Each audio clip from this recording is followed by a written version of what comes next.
Diplomacia, texto de Cyril Gelli, tradução do grande Aymar Labak, com direção de Ricardo Grasson, no elenco, interpretando o general alemão Schultz, Eduardo Semejian, e interpretando o embaixador sueco Raul Nordling, eu, Otávio Martins. Começando. Serão 4 detonações sucessivas. Primeiro as pontes, o centro, o norte e, por fim, o oeste. Paris conta com exatas 33 pontes. Mais uma dezena na periferia. Colocamos minas em todas. Com uma exceção, a Pont Neuf. Isso permitirá que se mantenha alguma ligação entre os dois rios e se use a Ile de la Cité como ponto de apoio. O conjunto não vai levar mais do que 20 minutos, mas depois disso, tenha certeza, Paris não será mais do que uma lembrança.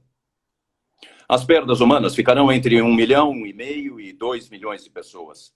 Talvez mais. Em 15 ou 20 minutos, Hager, o chefe desta brigada, ligará da Câmara dos Deputados e em 10 minutos depois começarão as explosões que ocorrerão de 5 em 5 minutos.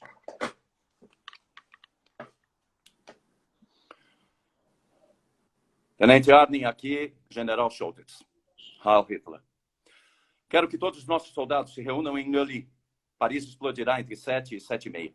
Uma vez Paris destruída, junte-se ao coronel Jay. E caso eu venha a tombar em batalha, eu ordeno que me suceda. Está claro? Que ele faça as tropas operarem no maior silêncio. Eu não quero pânico na população. Pense nas provisões de alimentos e na munição. Será necessário defender nossa posição em Paris o máximo possível. Nos reencontraremos em Neuilly. Você me entendeu? Ótimo. Pode ir, e sem chamar atenção. Boa noite, general. Senhor cônsul? Eu espero não estar incomodando. Eu não o vi entrar. Bom, para não mentir, eu não bati a porta. Me permite sentar? Essa escada aqui atrás é um pouco íngreme. Pensei que já tivesse deixado Paris. Como entrou aqui? Bom, o seu hotel é incrivelmente bem situado, bem no coração da cidade, mas o senhor parece ignorar completamente a história desse hotel e da sua suíte em especial. O que quer dizer? Eu não entrei pela recepção, general. Eu nem passei pela porta. O quê? Sim, eu sei. Não é coisa que se faça, mas eu tinha necessidade de me encontrar com o senhor sem testemunhas.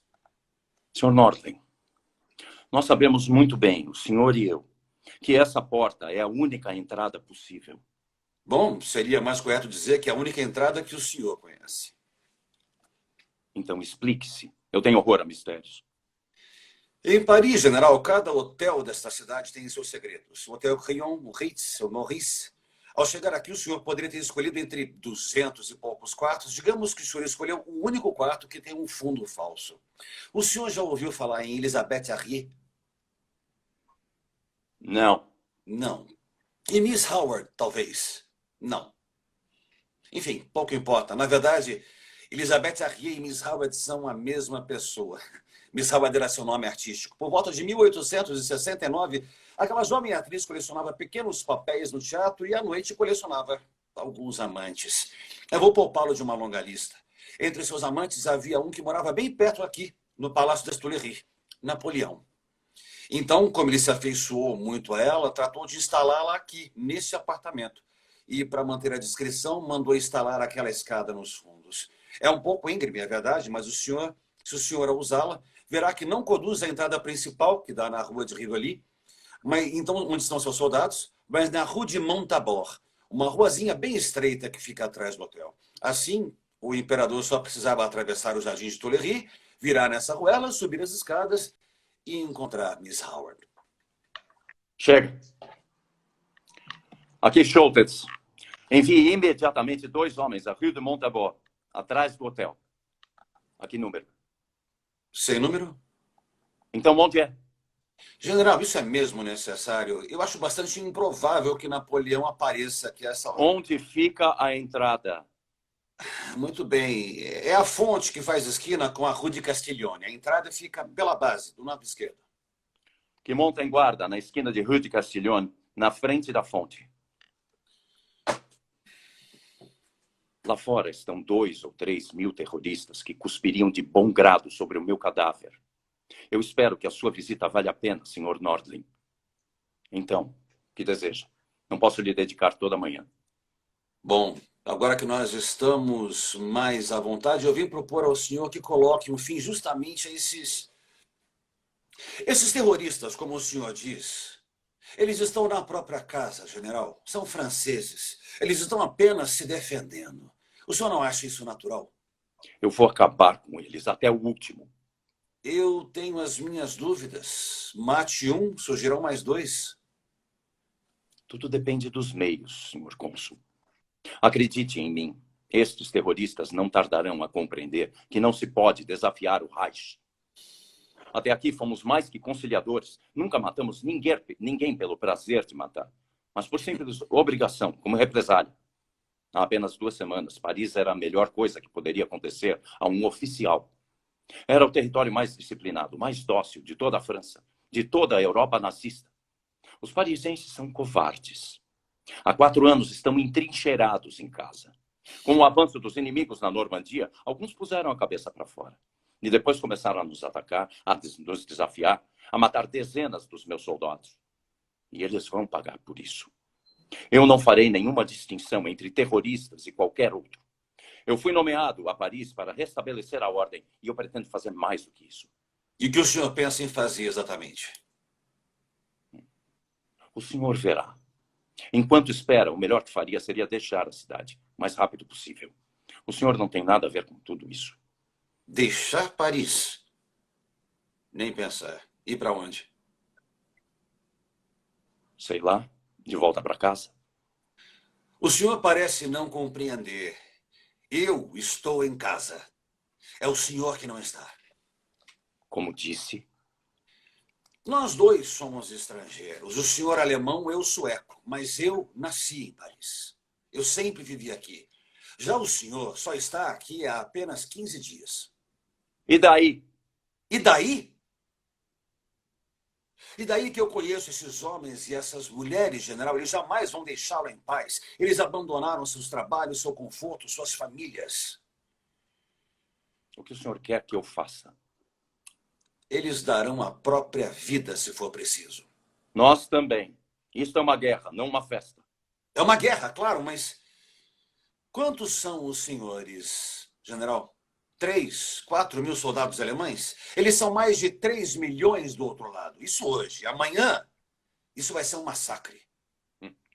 Os franceses, esses porcos covardes, essa gente degenerada, um massacre. O senhor diz que os conhece, Sr. Nordling.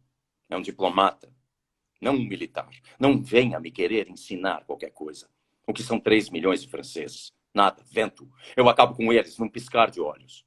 Senhor general, nesse momento, 2 divisões blindadas dos aliados estão se dirigindo aqui a Paris. E o senhor sabe disso, eu sei que sabe. Não adianta fazer essa cara. 2 divisões, 30 ou 40 mil soldados contra os quais o senhor não pode fazer nada. Em um instante, eles já estarão dentro da cidade. O senhor vai fazer o quê? De repente, o senhor começou a parecer muito arrogante, não acha? Pensa que só o inimigo está a caminho de Paris? O exército alemão não é tão estúpido assim. Essa cidade é nossa. Nós a conquistamos, nós vamos defendê-la. A Cruz Gamada flutuará por estes céus mais de 1000 anos. O que está em jogo, política e militarmente, é importante demais para que nós simplesmente desistamos. Quem tem Paris tem a França, simples assim. Paris nos serve de escudo. Nossos reforços estão a caminho, fique tranquilo. 4 divisões Panzer SS partiram da Dinamarca há 6 dias. Sei. Eu espero que o senhor não esteja se referindo àquelas 4 divisões do Exército que estão paradas desde ontem à noite ao norte de Soissons. Não, claro que não. O senhor deve estar esperando outras. Eu tenho pouco tempo, Sr. Nordling. Diga logo o que deseja. Eu já disse, eu precisava lhe falar sem testemunhas. Então já falou. Mais alguma coisa? O senhor parece nervoso, general. Sente-se. Ainda não amanheceu? Nós poderíamos talvez beber alguma coisa? É claro que não. Fale ou vá embora. Bom, como o senhor preferir. Essa carta. A minha embaixada foi contatada esta noite por um general francês que comanda uma das divisões que avançam em nossa direção. E ele me encarregou de entregar essa carta ao senhor. Uma carta de um general francês. Sim. Interessante. O senhor, então, conhece esse general, Não, eu já ouvi falar nele. mas o não conheceu pessoalmente. Não, ainda não. Então, por que a sua embaixada? Eu não saberia lhe dizer. Eu imagino que tenham dito a ele que eu já servi de intermediário entre os alemães e a resistência, e mesmo que não tenha dado em nada, ele deve saber que eu e o senhor mantemos boas relações. Boas relações. Sim, e eu espero que seja verdade, ou não é? Pode ser. E é esse o motivo do senhor estar aqui, para me entregar esta carta. Exatamente. Para quem o senhor trabalha, senhor Nordling? Desculpe? Para quem o senhor trabalha? Eu não estou entendendo, senhor. Um general francês que o senhor não conhece, acordam no meio da noite e o senhor sai correndo. Se eu puder contribuir para apaziguar as coisas? Claro. Deixe-me ver a sua carta.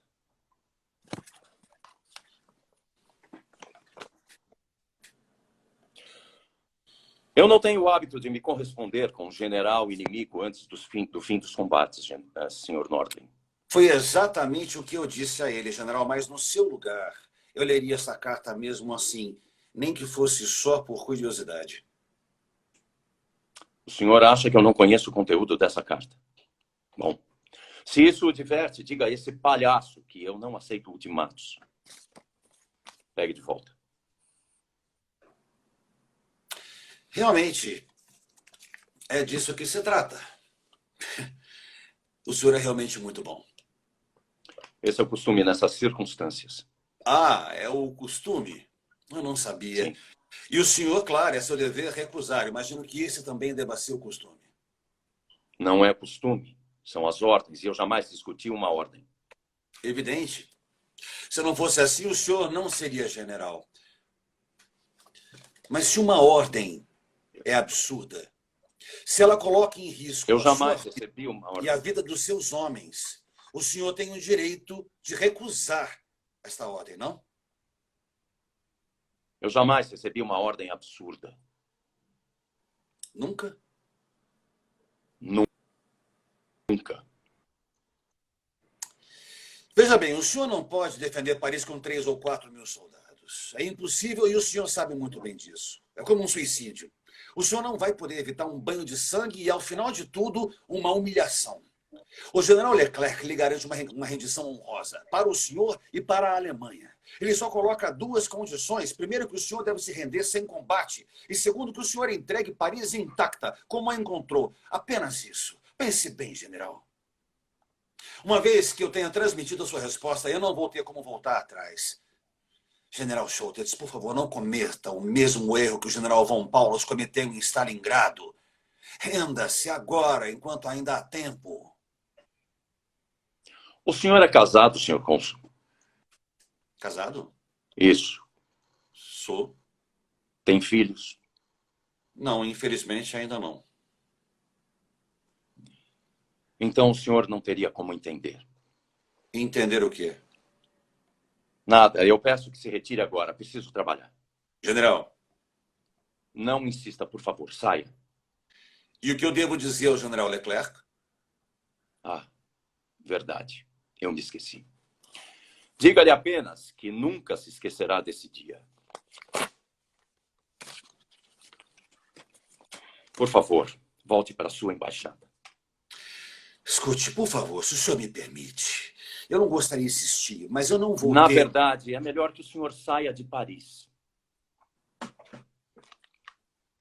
General Schultz. Sim, eu sei. De onde vocês estão? Espera um instante. Eu lhe peço que saia imediatamente, senhor Nordling. Eu suponho que ao telefone deva ser o tenente Hager. E eu receio que ele não deva ter boas notícias para lhe passar. Tome aqui. Eu lhe dou uma cópia da carta que o senhor acabou de destruir. Espere. Espere. Eu estou escutando, tenente. Como assim? Mas instruído por quem? Mas você tá de brincadeira. Pensasse nisso antes, porra. Bando de imbecis. Coloque agora mesmo 2 homens no telhado. Você tem 10 minutos. Nenhum a mais. O quê? Não perde tempo. Fuzila os 3. Malditos franceses. Acho que eu estava deixando o senhor ir embora rápido demais. Não é, senhor cônsul? Como sabia? Perdão? Como sabia que era o tenente Hager? É uma deformação profissional, general. Eu adoro escutar atrás da porta. Quanto tempo o senhor ficou escutando atrás dessa porta? Bom, eu... O que o senhor sabe exatamente? Quem passou a informação para os terroristas? Terroristas? Que terroristas o senhor fala? Não faça essa cara de que não entendeu. O trabalho do tenente Hager acabou de ser sabotado. Ah, que pena. Infelizmente, eu não faço a menor ideia, general. Então, como sabia que ele seria sabotado? A localização dessa companhia não era conhecida por mais ninguém, além de mim. General, para ser sincero, eu não sabia de nada. Eu tinha apenas esperança. Para o seu próprio bem, responda as minhas perguntas, Sr. Nordling. Há quanto tempo o senhor me espiona para os franceses? Eu estou esperando. Eu sinto dizer que o senhor vai se decepcionar. Isso é o que veremos. Por favor, responda. Eu não trabalho para os franceses, general. Então, para quem? Ingleses? Americanos? O senhor me dá demasiada importância, senhor general. Eu ajo apenas em meu próprio nome. Acha mesmo que eu sou um imbecil? Se o senhor me permite, eu prefiro não responder essa pergunta. Sente-se, Sr. Nordling. O que o senhor pretende fazer? Depende do senhor. Eu vou lhe dizer o que aconteceu.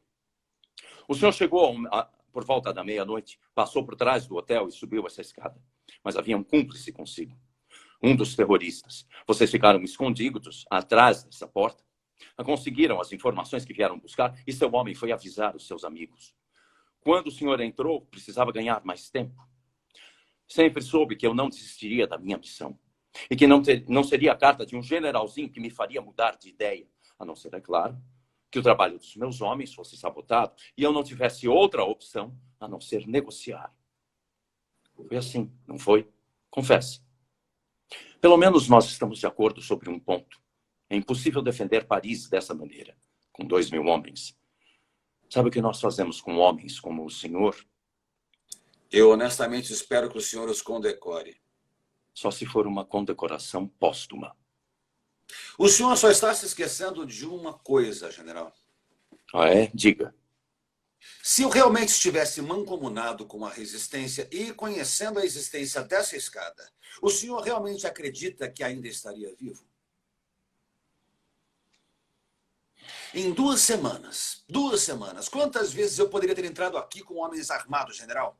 O que não faltou foi ocasião. E hoje à noite com muito mais motivo. O que o senhor acha? A Suécia é um país neutro, general. Sempre foi neutro, apesar de 2 guerras. E não serei eu a mudar as coisas como elas são. Nesse caso, o que é que o senhor estava fazendo? General, olha a cidade aqui fora. Eu estou aqui para isso, para que um dia os seus filhos também possam ver isso. Veja isso, veja o amanhecer em Paris. Se afaste do terraço. Perdão? O senhor poderia fazer sinal para algum dos seus homens do outro lado. Ah, por favor. Afaste-se. Mas afinal, o senhor quer provar o quê? Vamos, sente-se. Para conviver com o senhor, é necessário não ter artrose, não é, general? Não discuta, sente-se. São seus filhos nessa foto? Quantos anos eles têm, senhor Schultz? Deixe meus filhos fora disso. General, pode responder. O senhor não vai trair nenhum segredo de Estado. Minhas filhas têm 14 e 8 anos. Meu filho acabou de fazer 4 meses. 4 meses? Puxa, parabéns, meus parabéns. Quando eu tinha a idade da sua filha menor, a de 8 anos, eu sempre me perguntava como um nome tão simples, tão curto, Paris, poderia representar todas essas coisas que a gente pode ver aqui agora do seu terraço. Essas ruas, essas casas, essas praças. Então eu repetia sem parar o nome: Paris, Paris, na esperança de encontrar uma resposta. E aí, é claro, evidente, eu nunca encontrei essa resposta. Veja o senhor, já se passaram 60 anos e ainda acontece de eu me pegar ruminando pensamentos que não são nada diferentes daqueles que eu trazia na minha infância. Mas ao menos uma coisa eu já entendi, general. É aqui e em nenhum outro lugar que bate o coração do mundo. Senhor governador, por que o senhor quer destruir essa cidade? Isso não é da sua conta. Não, pelo contrário, não se iluda.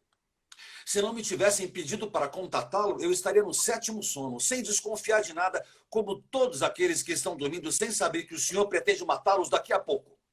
Nós estamos falando de civis, general. Civis para quem essa guerra é uma aberração, que jamais fizeram nada contra vocês. Para de falar, tá me dando dor de cabeça. Mas para o senhor, o que é uma vida, afinal de contas? Diga-me. O que é uma vida? O senhor realmente tem coragem de matar todos esses que estão aí fora agora? Dentre os que vão morrer estão crianças com idade para serem seus filhos. O senhor chegou a pensar nisso por acaso? Cala a boca! Não pode entrar aqui como um ladrão e ficar me dando lições de moral. Deixe-me lembrar de uma coisa, Sr. Nordling. Há um ano, entre julho e agosto de 1943, seus amigos aliados lançaram mais de 10.000 toneladas de explosivos sobre Hamburgo. 10.000 toneladas. A maior parte era de fósforo. Sabe o que isso quer dizer? Todos os que não morreram despedaçados ou carbonizados morreram sufocados. A garganta e os pulmões em fogo. E também eram civis, crianças, velhos. Nenhum deles havia participado de combates. Não vai dizer nada? Curioso. Ninguém fica indignado quando os mortos são civis do inimigo. Mortos com uma barbárie inominável e sem nenhuma motivação militar. O senhor deve estar mal informado. Ou então não presta suficiente atenção às declarações do meu país. A minha embaixada e eu mesmo nunca deixamos de denunciar esse tipo de ação, não importa quem seja o agressor. Em todo caso, o senhor jamais denunciou essas atrocidades com o ardor que utilizou hoje aqui. Com certeza não. Então, deixe-me ver se eu entendo direito.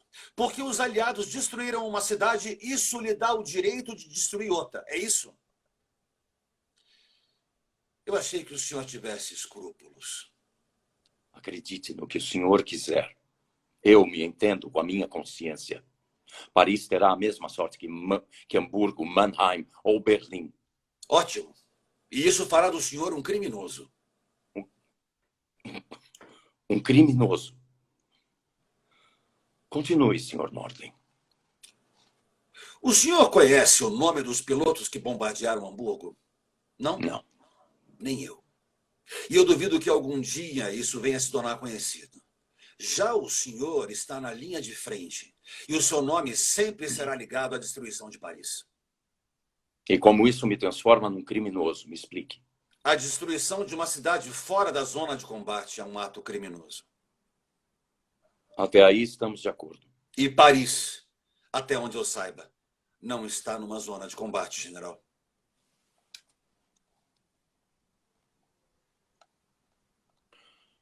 O senhor tem razão, Sr. Nordling. Quer dizer, ao menos até essa noite. Exatamente às 13h10, seu general furou a nossa defesa. Ao atacar nossas bases, rompeu a neutralidade da cidade. Agora ele a ameaça diretamente. Portanto, como governador deste lugar, é meu dever responder. E cabe a mim, e apenas a mim, decidir de que maneira. Ainda acha que se trata de um ato criminoso, Sr. Cônsul? De minha parte, trata-se apenas de uma ação militar. Portanto, o avanço dos aliados o autoriza a destruir a cidade. É a melhor resposta ao inimigo. Sem nenhuma preocupação com as relações entre a França e a Alemanha. Que relações? Aquelas que unem os povos vizinhos. General, não tem ilusão. Se o senhor destruir Paris, destruirá também qualquer possibilidade de entendimento entre dois países no futuro. Isso não é assunto para agora. Mas é claro que é. E é seu dever deixar uma porta aberta para o futuro. Meu dever? Claro, como cidadão alemão e como ser humano. Não, não, não. É claro que não. Meu dever é liderar os meus soldados até a vitória, sejam lá quais forem os meios. O resto não tem importância alguma. Francamente, eu não o entendo. O senhor é um general, não é um boçal. O senhor não pode deixar que uma coisa dessas aconteça. A cidade não lhe pertence. Deus do céu. Quando vão parar de achar que Paris é uma cidade francesa? A cidade é nossa. Faremos dela o que quisermos. O senhor se engana, general. Paris não é de ninguém. Mas o senhor está aqui a que título? Cônsul da Suécia? Prefeito de Paris? Nenhum, nem outro. Eu estou apenas como Raoul Nordling. Então agora me escute com muita atenção, senhor Raoul Nordling.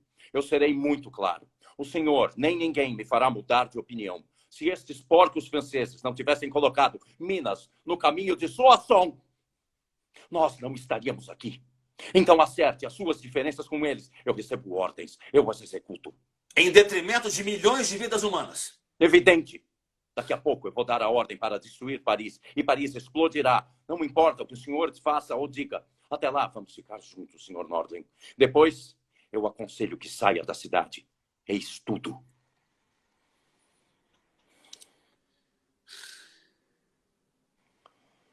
Acredite, eu sinto muito.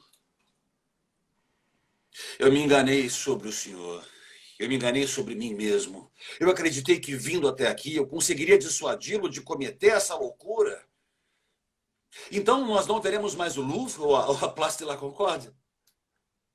Não veremos mais aquelas crianças brincando nos parques? Nem as duas torres de Notre-Dame tão luminosas debaixo das tempestades e que hoje parecem tão sombrias contra o céu? Tudo vai desaparecer para sempre. E o senhor não tem nenhum remorso? Não. Que tipo de homem é o senhor? O senhor sabe perfeitamente que destruir Paris não vai servir para nada. É um ato puramente gratuito, cruel, gratuito. A Alemanha perdeu a guerra, general, e o senhor perdeu com ela. Do que é que o senhor está falando? Vamos ser razoáveis. O senhor comandou batalhões na Rússia, na Itália e na Normandia. O senhor conhece muito bem a guerra.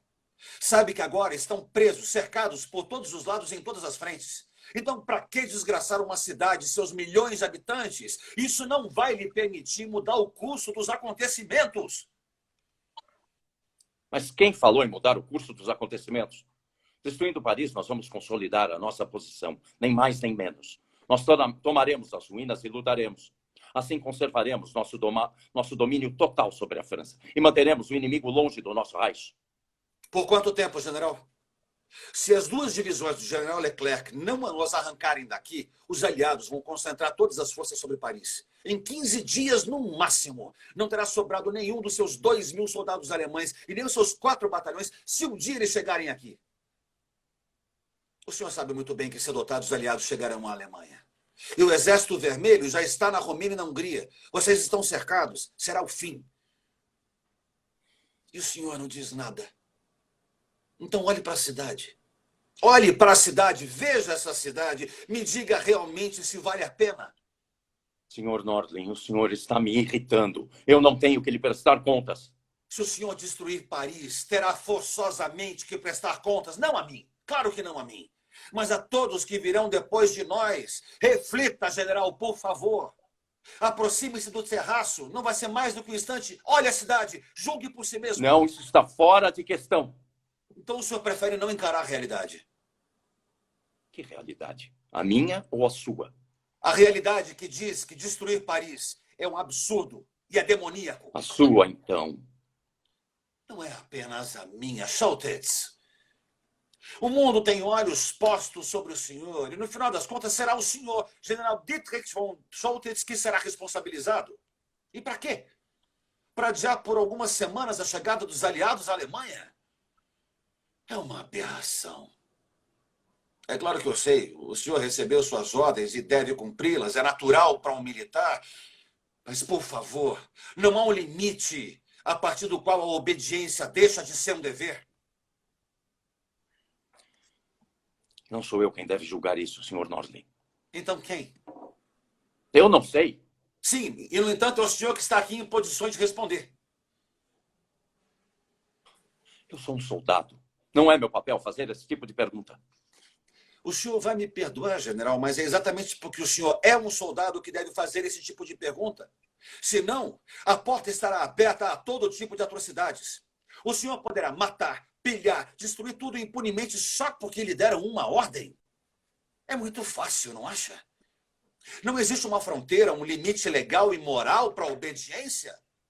O senhor não é uma exceção à regra. Não vai me dizer que ao longo de sua carreira o senhor nunca teve uma dúvida, uma hesitação que fosse sobre a legalidade de uma ordem.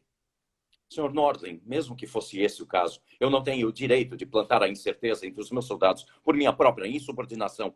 Mas eu acredito que os seus soldados, acima de tudo, vão saber apreciar que o senhor decida não sacrificá-los sem uma causa sem esperança. E, no entanto, é isso que o senhor quer fazer. Da mesma forma como o senhor quer sacrificar essa cidade e seus milhares de habitantes inutilmente. O senhor me faz lembrar Abraão. O quê? O senhor me faz lembrar Abraão, aquele da Bíblia.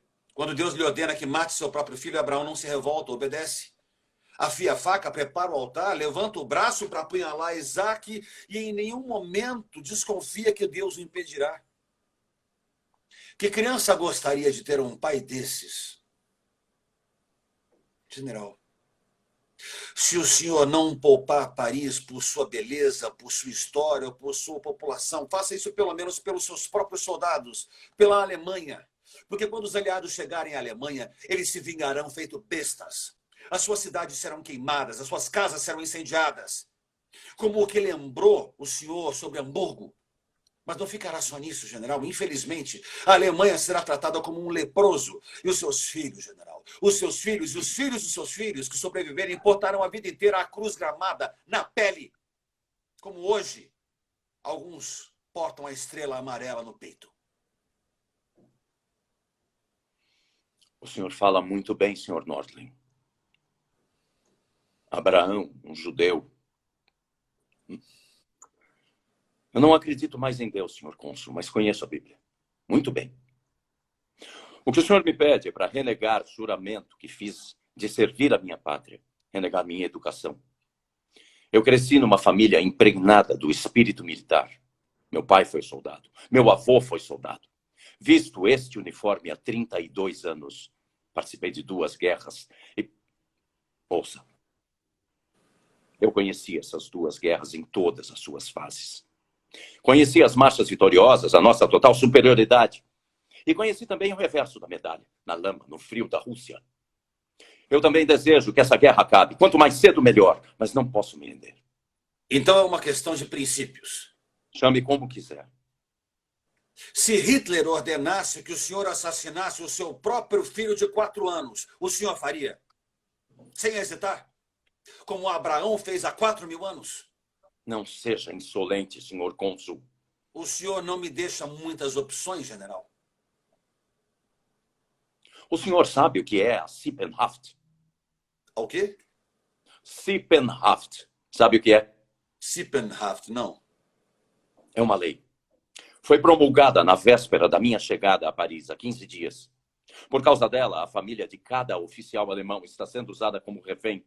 E essas famílias respondem pelos nossos atos. Dito de outra forma, eu coloco sim a vida do meu filho em risco, mas apenas se eu não executar as minhas ordens. Percebe a diferença? O senhor está brincando? Eu tenho cara de quem está brincando, ou de quem brinca em qualquer momento aqui, Sr. Nordling. Em menos de 1 hora, se Paris não estiver totalmente destruída, minha mulher e meus filhos serão presos e fuzilados. Isso não é possível. Não quer acreditar? Então pegue, leia. É o decreto assinado por Hitler.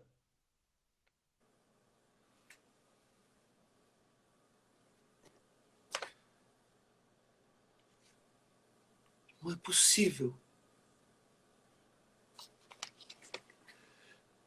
Como é que nós podemos chegar a esse ponto? A Alemanha tem medo, Sr. Nordling. Ela já recorreu às piores práticas da Idade Média para se proteger. Obediência cega e incondicional. Já destruiu 1 dúzia de cidades durante a guerra. Fiz o que era necessário apenas porque era necessário. Paris não nos fará ganhar a guerra, mas ambos, meus filhos. Se me render, vou condená-los à morte. E não acredito que Deus surgirá no último momento para salvá-los. Ou então, eu cumpro as minhas ordens e eles estarão salvos. São minhas únicas opções. Então me diga, Sr. Nordling, se eu optar por desobedecer minhas ordens, que filho gostaria de ter um pai como eu?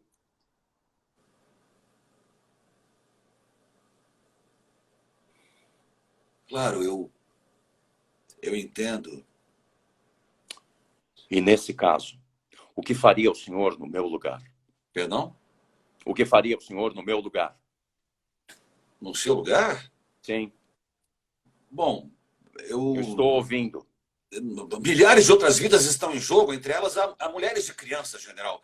Senhor cônsul, a questão é simples. O que o senhor faria no meu lugar? Estaria disposto a sacrificar sua mulher, seus filhos, pessoas que o senhor ama, por uma cidade que o senhor mal conhece?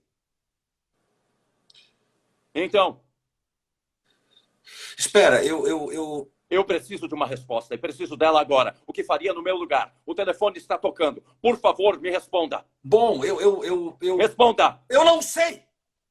Foi o que eu pensei. Espera, nós vamos dar um jeito. Por favor. Eu já disse, não vou me render. Não faça isso, por favor, general. Aqui, Schultz. Alô? Pense nas consequências e na sua mulher. Nós podemos Como? dar um jeito. Onde foi isso? Um instante, Arden. Sim, eu sei. A menos de 15 quilômetros. Certo, aonde você está? Muito bem, perfeito. Diga ao Coronel Jai para ficar a postos. Eu estarei indo ali em 30 minutos. Americanos, filhos da puta! General, o senhor não pensou. Há uma outra alternativa, general. Aqui, Schultz. Me passe o Tenente Hager na Câmara dos Deputados. Rápido! Me escute! Nós podemos encontrar uma maneira de tirar sua família da Alemanha. Baden-Baden fica bem na fronteira. Eles podem atravessar a fronteira para a França com facilidade e de lá eles chegam à Suíça. Eu conheço uma rede. É uma rede de apoio que pode cuidar deles. A sua família pode ir até Estrasburgo e chegar num pequeno vilarejo que eu vou indicar. Depois eu mesmo vou cuidar da transferência deles. Amanhã, no máximo à noite, amanhã, a sua mulher e seus filhos estarão em segurança. Basta apenas que o senhor me ouça, general, por favor. Hager, o que é que você está fazendo? A essa hora era para Paris estar destruída. O que é que está acontecendo? General, nós ainda podemos agir. É uma chance que nós temos. Cala a boca de uma vez!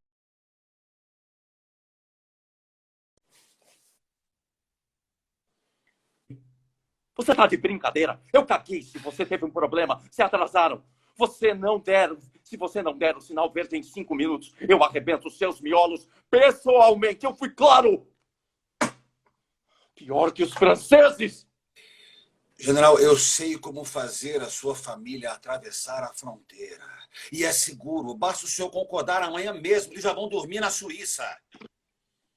Senhor Nordling, a lei Sippenhaft foi feita especialmente para mim. Assim que minha mulher e meus filhos deixarem Baden-Baden, e toda a Gestapo estará atrás deles. Quando capturados, serão executados imediatamente ou deportados para Ravensbrück. E acredite em mim, a morte é melhor.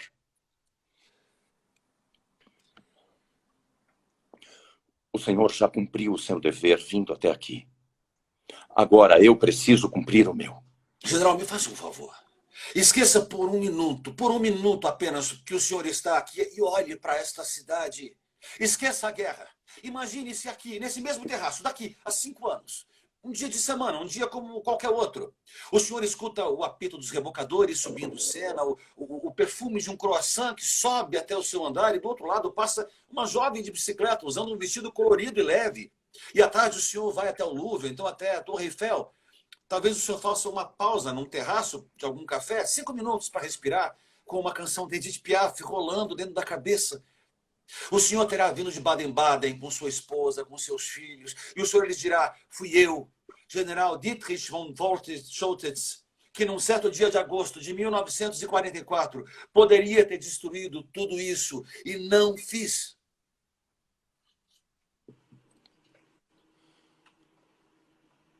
O senhor é um bom advogado, senhor Nordling. Mas se um dia algum dia eu retornar a Paris e ela ainda estiver de pé, eu temo que terei de viajar sozinho. Minha mulher e meus filhos já estarão mortos. Perdoe, eu não posso correr esse risco. Sr. Schultz, os nazistas que o cercam não hesitariam nem um segundo em explodir isso tudo. Mas o senhor não é como eles. Eu o tenho observado bem. O senhor construiu essa carapaça, mas o senhor não se parece com eles. O senhor não sabe de nada. O senhor é o único aqui que ainda não renunciou à sua humanidade. Não se trata de destruir o vazio, mas são prédios, igrejas, são milhões de pessoas. Até hoje o senhor conseguiu preservar o seu respeito próprio, mas executar a ordem desse tirano, acredite, o senhor terá perdido a sua humanidade para sempre. Essa guerra não é sua, nem do povo alemão, é de um só homem. Um canalha envelhecido, enlouquecido, debilitado, que se engana e engana os outros. Um homem que se reduziu à chantagem e que exige de seus generais uma obediência desumana para reconhecer, para cometer crimes. Esse homem também tem um dom, Sr. Nordling. O dom de captar sua atenção, de lhe dar confiança, de fazê-lo acreditar no destino histórico da Alemanha. Um homem fascinante. Faz apenas um ano, nossas tropas sofreram um duro revés na Rússia. O exército russo tinha acabado de penetrar no nosso fronte, ao norte de Kursk. Ameaçava nos cercar. Hitler estava lá, durante um almoço no quartel-general do Marechal von Manstein. Eu estava sentado à sua frente. Sr. Nordling, o senhor precisava ver o otimismo que emanava daquele homem. A força do seu discurso, a sua força de vontade que permanecia intacta, apesar da nossa derrota. Eu saí de lá renovado, pronto de novo a acreditar no milagre, na vitória do meu país. Foi um momento inesquecível. E hoje? Hoje? Sim. Mês passado, os seus superiores tentaram matar Hitler. Eu imagino que não se coloca de pé um atentado desses sem excelentes motivos, Schultz. Aqueles generais não eram nem revolucionários, nem fanáticos. Então, por que eles atentaram contra a vida de Hitler? Em julho, eu estava na Normandia. Tinha outras preocupações. Ah, mas o senhor deve ter pensado sobre o assunto depois. Sim, eu pensei. Schultz, aqueles homens se recusaram a obedecer. Eles não fizeram isso para agradar nenhum aliado, o senhor concorda? Mas porque julgaram que esse seria de interesse do país. É sem dúvida. Tudo leva a crer que aquilo que eles buscavam era conseguir para a Alemanha uma paz com condições ao menos suportáveis. Então, honestamente, eu não entendo o senhor. Por que o senhor não tomou parte disso? Eles estavam em contato direto com Hitler, não eu.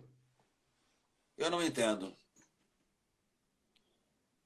Sr. Nordling, na véspera da minha nomeação a Paris, umas 2 semanas depois do atentado, recebi a ordem para me apresentar em Rastenburg.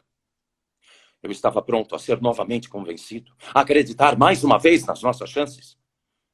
Mas o Hitler que eu vi na minha frente naquele dia era muito diferente do que eu encontrara na Rússia. Seu rosto estava deformado por espasmos.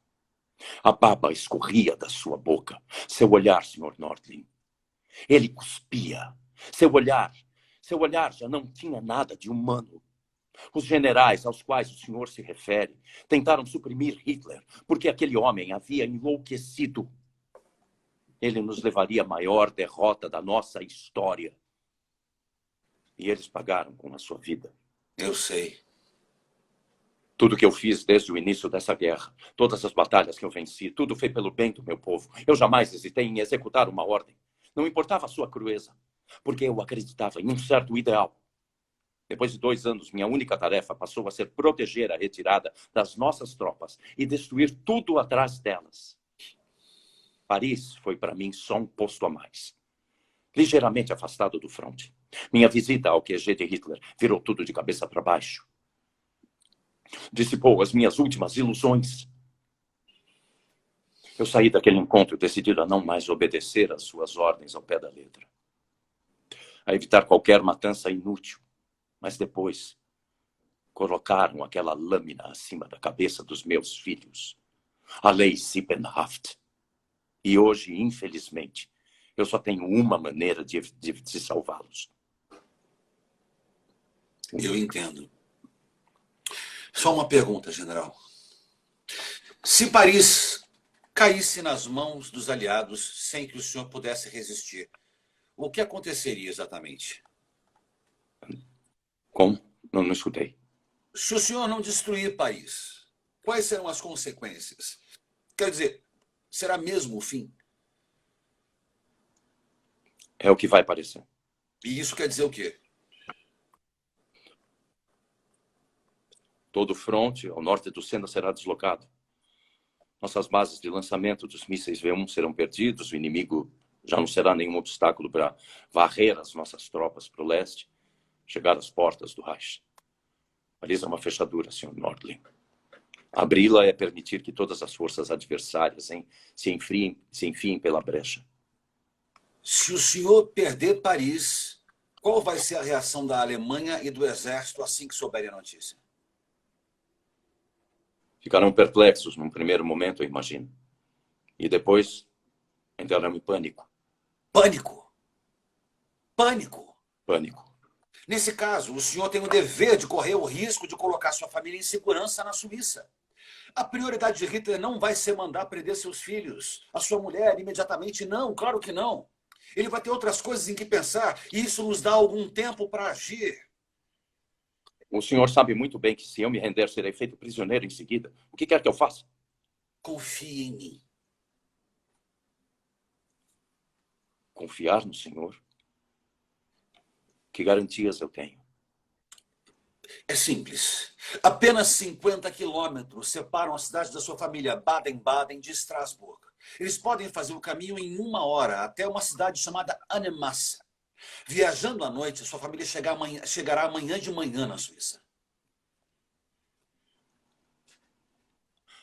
Qual a distância entre Annemasse e a fronteira? É menos de 1 quilômetro. Confie em mim. A sua família não vai ser a primeira a fazer esse itinerário. E é uma passagem fácil. Quando passarem a fronteira, eu vou ficar esperando até que o atravessador me avise que eles já estão na Suíça. Eu preciso ter certeza, Sr. Nordling. Eu preciso de uma prova concreta. Eu já utilizei essa mesma rede por 2 outras vezes, general. Eu ajudei uma família francesa já faz um tempo e há pouco tempo eu ajudei a minha esposa. Sua esposa? Eu não entendo. A minha mulher é judia, general.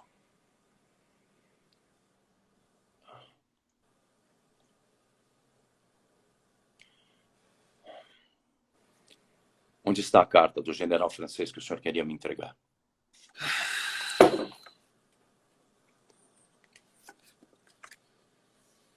Sobre a sua mesa. Bom.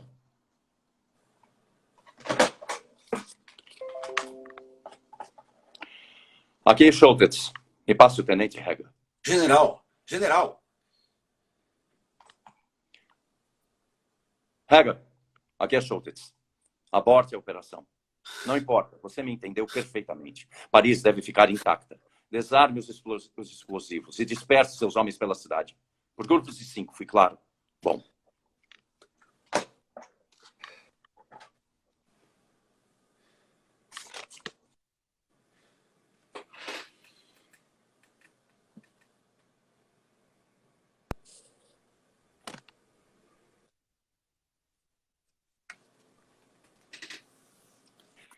Alô?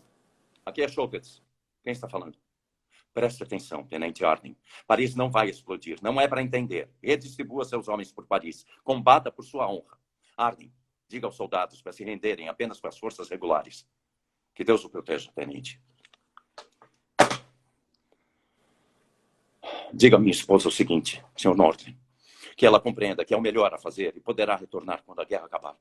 Diga que tenho pensamento nela e em meus filhos.